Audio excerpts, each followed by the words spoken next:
ఈరోజు అంటున్నాడు, లోకానికి ఇప్పుడు కనిపించటం యేసయ్య. కనిపిస్తున్నాడా? యేసుప్రభు దేవుడు అంటే అనేకులు నమ్ముతున్నారా? చెప్పరేనమ్మా.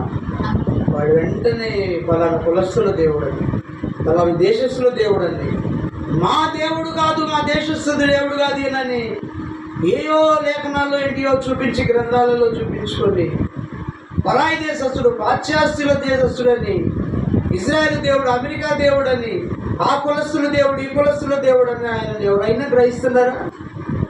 ఎవరు గ్రహించారు?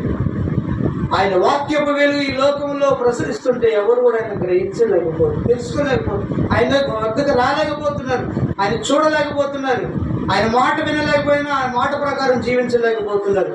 దేవుని వాక్యం, ఆయన మాట విని ఆయన మాట ప్రకారం మనం నడుచుకోవాలని దేవుడు మాట్లాడుతున్నాడు. దేవునికి స్తోత్రం. శిష్యులు ఆయన మాట విన్నారు, ఆయన మాటను గ్రహించారు, ఆయన మాట ప్రకారం అన్ని విడిచి వెంబడించారు, నిత్యత్వానికి, రాజ్యానికి వారసులను చేశారు. వారికి తన ప్రత్యక్షతనిచ్చాడు.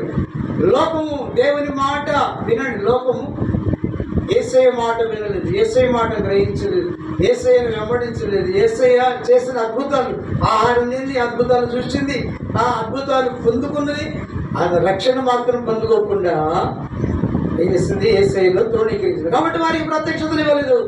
వీళ్ళు శిష్యులైతే యేసయ్య మాట విన్నారు, యేసయ్య మాటను గ్రహించారు, యేసయ్య మాట ప్రకారం నడుచుకున్నారు, యేసయ్య మాట చెప్పినట్లుగా రక్షణ పొందారు.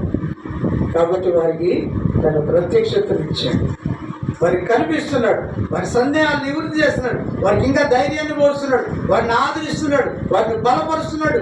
మీకు ఒకవేళ నేను శారీరకంగా లేకపోయినా, వెళ్ళిపోయినా, నేను ఆత్మగా మీకు తోడుగా ఉంటాను, మిమ్మల్ని ధైర్యపరుస్తాను, సదాకాలం మీకు తోడుగా ఉంటాను వాళ్ళని ధైర్యపరిచినాడు ప్రభు అయిన యేసు.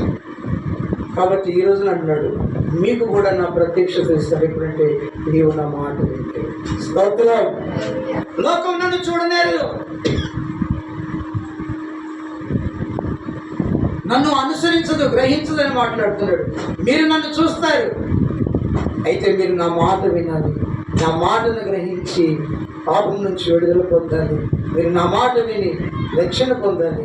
నా మాట విని లోకం వైపు వెళ్లకుండా, లోకాన్ని ఫాలో అవ్వకుండా, లోకాన్ని వెంబడించకుండా ఈ ఆశల కోసం నన్ను వెంబడిస్తే మీకు నా ప్రత్యక్షతను ఇస్తానని మాట్లాడుతున్నాడు.